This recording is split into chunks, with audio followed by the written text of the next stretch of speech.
సికింద్రాబాద్ మైలార్గడ్డలో భారత మాజీ ప్రధాని భారతరత్న అటల్ బిహారీ వాజ్పేయి జయంతి సందర్భంగా సికింద్రాబాద్ బీజేపీ కన్వీనర్ కందాడి నాగేశ్వరరెడ్డి ఆధ్వర్యంలో ఘనంగా వాజ్పేయి జయంతి ఉత్సవాలు నిర్వహించారు. అనంతరం వృద్ధాశ్రమంలో వృద్ధులకు పండ్లు పలహారాలు పంపిణీ చేశారు. వృద్ధుల చేత కేక్ కట్ చేపించి తినిపించారు.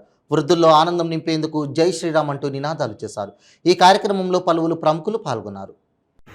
ప్రతి సంవత్సరం ఇదే విధంగా క్రిస్మస్ రోజు మన భారతరత్న నాయకుడిని మంచి దినం రోజు ఉన్నాం కాబట్టి ఆ నాయకుడు కూడా ఎంత మంచివాడో కాబట్టి ఈరోజు క్రిస్మస్ రోజు ఆయన జన్మదినం ఉంది. అదేవిధంగా గట్టిగూడల అందరూ కార్యకర్తలు మన ఈ యొక్క కార్యక్రమానికి ముఖ్య అతిథిగా మన కందాడి నాగేశ్వరరెడ్డి గారు కన్వీనరు ఈ యొక్క కార్యక్రమానికి ముఖ్య అతిథిగా విచ్చేసినారు. కావున ఈ యొక్క కార్యక్రమాన్ని మనం వాజ్పేయి జన్మదినం ఇది అనంతరము ఇక్కడ అనాథ పిల్లలకు ఫ్రూట్స్ పంచుతున్నాము. ఇప్పుడు ఇది అయిపోయిన తర్వాత అక్కడికి వెళ్తున్నాము. కావున ఈ అవకాశం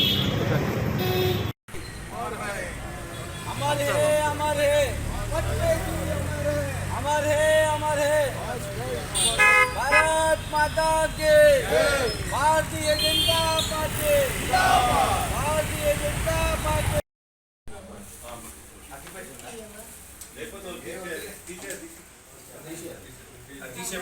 अटल बिहारी वाजपेयी अमर रहे। अटल बिहारी वाजपेयी अमर रहे। अमर रहे अमर रहे भारत रत्न अटल बिहारी वाजपेयी अमर रहे।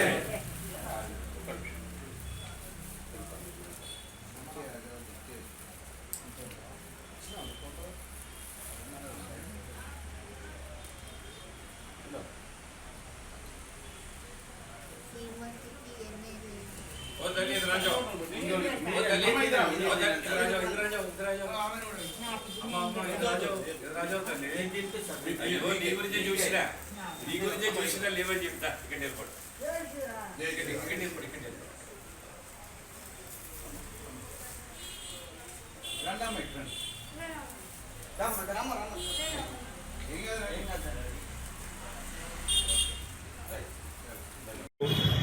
మన భారతరత్న మాజీ ప్రధానమంత్రి అటల్ బిహారీ వాజ్పేయి గారి 99వ జన్మదిన కార్యక్రమము సికింద్రాబాద్ అసెంబ్లీలోని మెట్రూర డివిజన్లో సేతి మహేష్ ఆధ్వర్యంలో ఇక్కడ నిర్వహిస్తున్నారు.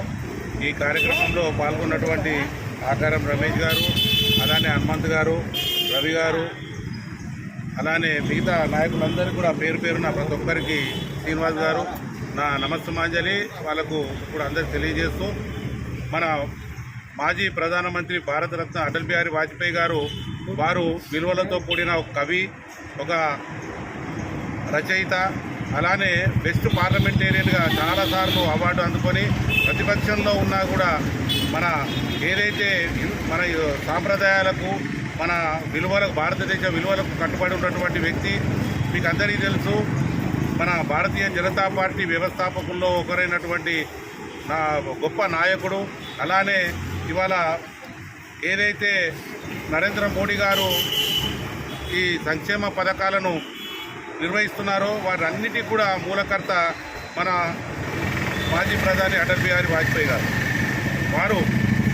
వారు వేసిన బాటలోనే 2 సీట్ల నుండి వారు అలానే మనము సంవత్సరము అభివృద్ధి చెందుతూ భారతీయ జనతా పార్టీ వారు పార్లమెంట్లో ఒక విషయం చెప్పడం జరిగింది. ఎప్పుడైతే ఒక ఓటుతోని ప్రధానమంత్రి పదవిని త్యాగం చేసిండ్రు, ఆ రోజు పార్లమెంట్లో అంతా అవహేళన చేసినప్పుడు వారు ఒక మాట చెప్పిండ్రు, రాబోయే రోజుల్లో భారతీయ జనతా పార్టీ భారతదేశాన్ని కొన్ని సంవత్సరాల పాటు దశాబ్దాల పాటు వెళ్తుందనే విషయం వారు అప్పుడే గ్రహించి చెప్పిండ్రు.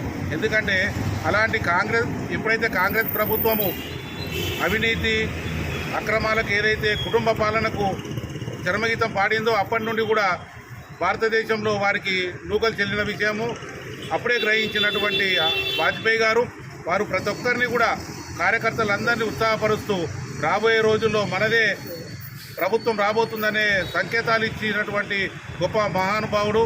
అప్పటి నుండి కూడా మీరు చూసుకున్నట్టయితే వారి శిష్యుడిగా నరేంద్ర మోడీ గారు ఈరోజు దేశాన్ని ఉన్నత స్థాయి తీసుకెళ్లి ప్రపంచంలోనే ఒక గొప్ప దేశంగా మన భారతదేశాన్ని తీర్చిదిద్దిన వివరమంతా మనం చూస్తున్నాం.